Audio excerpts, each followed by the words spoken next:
Сәлем қазақ елі, мен еркемін. Бүгінгі біз көретіміз ғылыми фантастикалық фильм «Қайталау». 60 секундтық таймер санау арқылы ұйықтап жатқан Анна дереу оянды.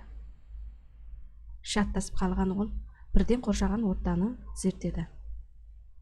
Өзінің бос, жабық, ақ бөлмеде қамалып отырғаны білді.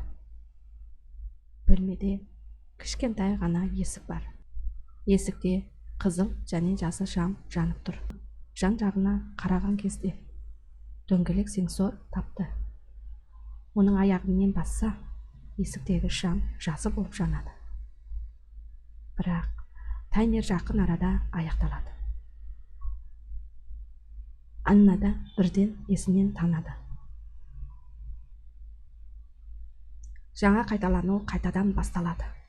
Сол 60 секунд. Таң қалған Анна көмекке шақыра бастайды. Бірақ ешқандай нәтиже болмайды. Ол қараңғы көлеңкелер тобының айналасында жүргенін көрді. Көлеңке айқын болғанға дейін ол бейненің өзі екені түсінді. Бірақ 60 секунд тез бітеді. Анна қайтадан есінен танды. Тағы бір қайталану басталады. Анна біртіндеп қайталану режимінен кейінгі бейнелену механизмін түсінді. Оның соңғы қайталануына ескере отырып, ол бұрын жасаған әрекеттер. Есікті ашу үшін сенсорда үздіксіз тұру керек екен.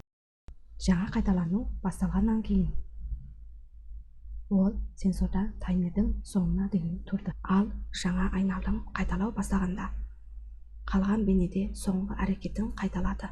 Ақыры есік сәтті ашылды. Анна жаңа бөлмеге келді. Қызғыл шарларда құлап жатыр. Бір иінен тапқаннан кейін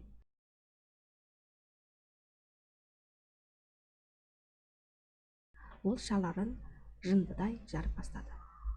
Екі қайталанудан өткен соң ол шарлардың ішінде есіктің кілті бар екенін анықтады. Сондықтан ол кілтін табу үшін шарды жарып жіберді. Есікті сәтті ашты. Жаңа бөлмеде бір өте жуан және мықты ағаш бар екен. Бірақ жерде кішкентай ғана балта бар. Анна өте дәрменсіз болғанмен, бірақ ол әлде де мойымады. Ол әр қайталануда ағаштарды кесу үшін көп жұмыс жасады. Қалған бейненің көмегімен ағаш кесілуге жақын. Анна үрейден сенімді және байсалды бола бастады. Бірақ сәттілікті көру жақындағанда ағаш өзін емдей бастады. Қайтадан бүтін болды. Бұл Аннаның жүйкесін жұқартты.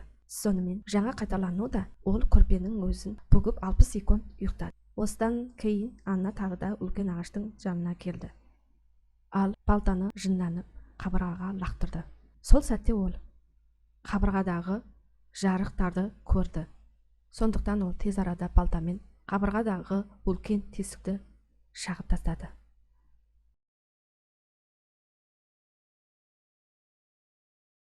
Жаңа бөлмеге келгеннен кейін ол екінші жақтағы ер адамның да қабырғаны бұзып өгіргенін анықтады.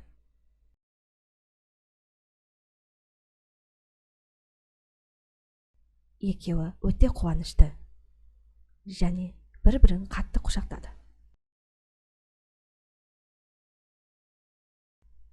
Жаңа қайталанудан кейін Анна ер адамға ол мұнда 20 қайталанудан кейін келгені айтты.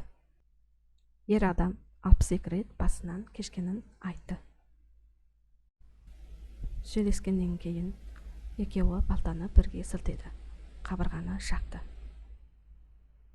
Алыстан қарағанда дереу сансыз ақ бөлмелер пайда болды. Анна мен ер адамның зерттеулері әлі аяқталған жоқ. Қайталау бұл жаңаша және ерекше шығармашылық, ғылыми фантастикалық қысқаметражды фильм. Анна фильмдегі жауынгер сияқты. Оның жүрген жолы қиындықтарға толы болғанымен, бірақ ол ешқашан мойымады. Және өзінің батылдығымен даналығын қолданып, жаңа әлемді бірінен соң бірін ашты. Алдымен Анна жалғызсырап, дәрменсіз болды. Бірақ өзінің күш-жігерімен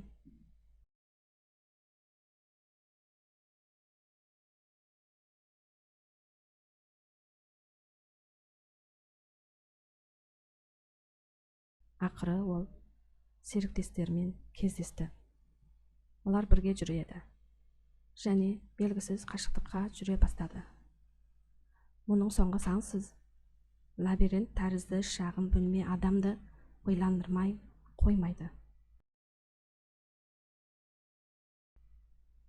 Қайталанудың шексіз қайталануы, қалған бейнелері және соңғы жетістік адамдардың дамуы бейнелерін көрінеді.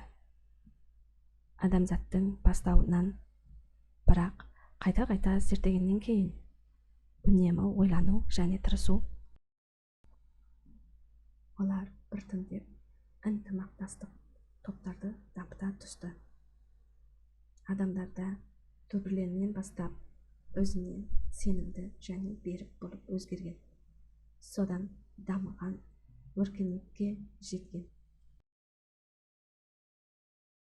Бұл фильмде бірдішінің қандай жағдай болса да алға қарай басу керек екенін түсіндіргісі келді. Жарайды, бүгін осымен аяқтаймыз. Менің видеом ұнаса, лайк басып пікір қалдыруды ұмытпаңыз. Ертең кездескенше сау болыңыздар.